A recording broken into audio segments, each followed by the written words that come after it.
मुझे तो देश को आगे बढ़ाना है। आपके सपने, यही मेरा संकल्प होगा।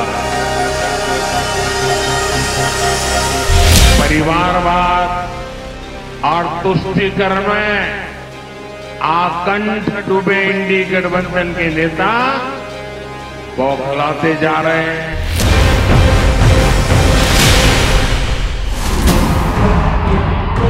आम चुनाव की आहट के बीच दक्षिण की देहरी पर खड़े थे प्रधानमंत्री मोदी। चुनावी बिसात पर वोट की बाजी जीतने को लेकर प्रतिबद्धता के बीच सियासी शत्रुओं पर शाब्दिक बाण चला रहे थे। विरोधियों की दीवार ध्वस्त कर नई सियासी लकीर खींचने की शपथ दोहरा रहे थे हिंदुस्तान के प्रधान। 2024 का चुनावी एजेंडा सेट कर दिया। मेरा भारत, मेरा परिवार, यही भावनाओं का विस्तार लेकर के मैं सपनों को संकल्प के साथ सिद्ध करने के लिए आपके लिए जी रहा हूं, आपके लिए जूझ रहा हूं और आपके लिए जूझता रहूंगा।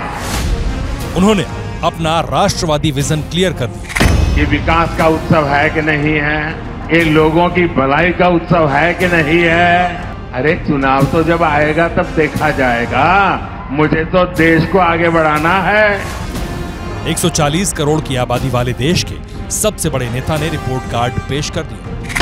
मैं आपको और देश को, अरे जो बार बार चुनाव लिखते हैं ना उनको खास, मैं 15 दिन का हिसाब देता हूं। दे दूं आपको? मेरा 15 दिन का हिसाब दे दूं? अब की बार। और ये भी बता दिया कि उनका प्लान 400 कैसे पूरा होगा। किसान भी बोल रहा है, मजदूर भी बोल रहा है, अब की बार 400 पार, अब की बार।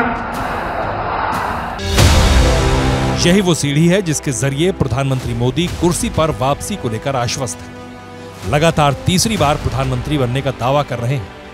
वैश्विक मंच पर हिंदुस्तान के मान को आसमान में पहुंचाने की वचनबद्धता दोहरा रहे हैं। तेलंगाना के आदिलाबाद में खड़े प्रधानमंत्री मोदी लगातार 25 मिनट तक बोलते रहे। पूरे रॉ में दिख रहे नरेंद्र मोदी के शब्दों में देश को लेकर संकल्पबद्धता थी, सत्ता में वापसी को लेकर दृढ़ता थी और विरोधियों के लिए बेहिसाब आक्रामक था। विरोधियों के हथियार पर उसी अंदाज में पलटवार करने के लिए विख्यात नरेंद्र मोदी ने आदिलाबाद से 2024 का चुनावी एजेंडा सेट कर दिया।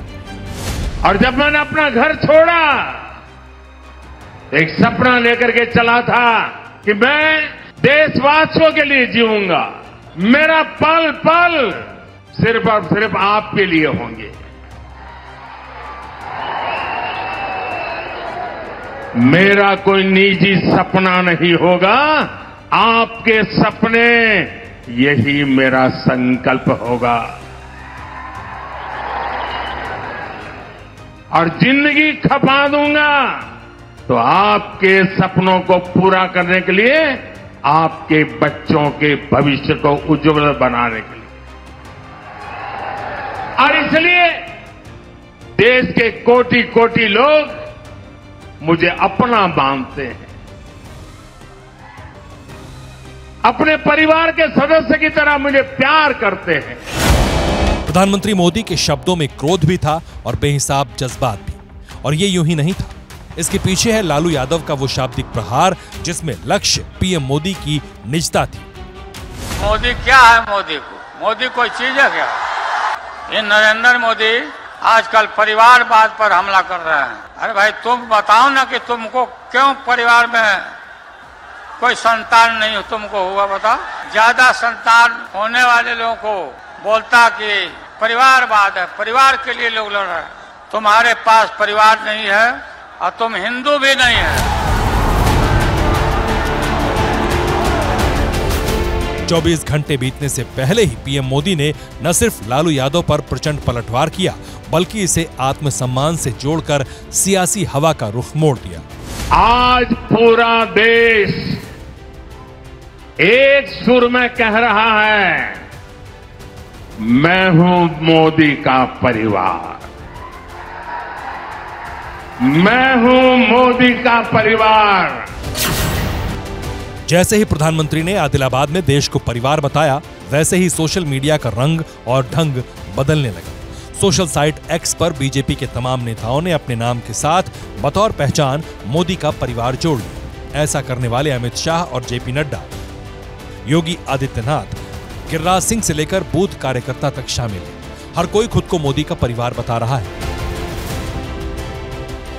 मैं हूं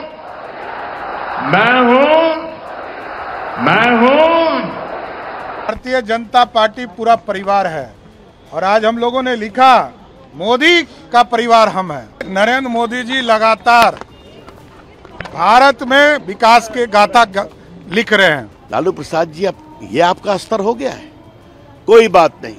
जब उन्होंने बात कही तो मोदी जी ने बड़ा हृदय दिखाया। हाँ, मेरा परिवार है, मेरा परिवार देश के 140 लोग हैं। ये मैं हूं चौकीदार का नया वर्जन है जो 5 बरस बाद ठीक चुनाव से पहले फिर से बीजेपी ने लॉन्च किया है। एक और सोशल मीडिया पर परिवार को लेकर प्रधानमंत्री मोदी के समर्थन में दीवार खड़ी की जा रही है, तो दूसरी ओर लालू यादव पर प्रहार जारी है। लालू प्रसाद यादव जी ने कहा मोदी जी के लिए कि वो हिंदू नहीं है। अरे भाई, सिंडी गठबंधन के लिए कोई भी हिंदू नहीं है। उनके लिए जानते क्या हिंदू नहीं है?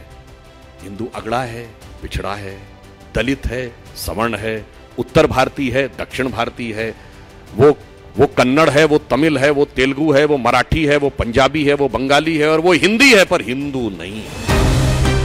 वंशवाद को लेकर विरोधियों को सवालों के चक्रव्यूह में खड़ा करने वाली बीजेपी नरेंद्र मोदी के परिवार को लेकर आक्रामक है। विरोधी खेमे में बौखलाहट सी है। ये मुद्दों से भटकाने की साजिश है इस सरकार की। उनको कोई चिंता नहीं है कि हर घंटे एक किसान आत्महत्या करता है इस देश में, हर घंटे 2 नौजवान आत्महत्या करते हैं इस देश में। उनके परिवार के बारे में कोई चिंता है ही नहीं। होती तो शायद अपने बायो बदल के लिख देते किसान का परिवार, नौजवान का परिवार। हमारी चिंता उस किसान की है और उस नौजवान की है, इनकी चिंता मोदी की। जाहिर है कि मोदी विरोधियों ने बीजेपी को बैठे बिठाए नया मुद्दा दे दिया है। जरा याद करिए, साल 2019 कांग्रेस के नेता और खास तौर पर राहुल गांधी हर मंच से, हर सभा में एक नारा बुलंद किया करते थे, चौकीदार चोर है, और इस तरीके से प्रधानमंत्री मोदी पर हमला किया जाता था। मोदी ने इस नारे को बिल्कुल उल्टा कर दिया और उसके बाद बीजेपी का हर बड़ा नेता और उससे लेकर बूथ कार्यकर्ता तक ने एक नया नारा दे दिया था कि मैं भी चौकीदार हूं।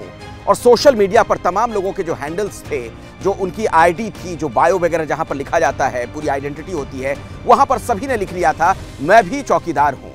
आज 5 साल के बाद फिर से वही स्थिति नजर आ रही है। साफ है, पूरे चुनाव के केंद्र बिंदु में मोदी और परिवार का आकार खड़ा हो जाएगा। और ये बीजेपी के लिए इसलिए भी मुफीद है क्योंकि एक और प्रधानमंत्री मोदी हैं, तो दूसरी ओर वंशवाद के ऐसे कई वटवृक्ष हैं जिनकी जड़ में प्रजातंत्र सिकुड़ता जा रहा है। हालांकि चुनावी एजेंडा सेट करने वाले पीएम मोदी का आगे का विजन भी क्लियर है।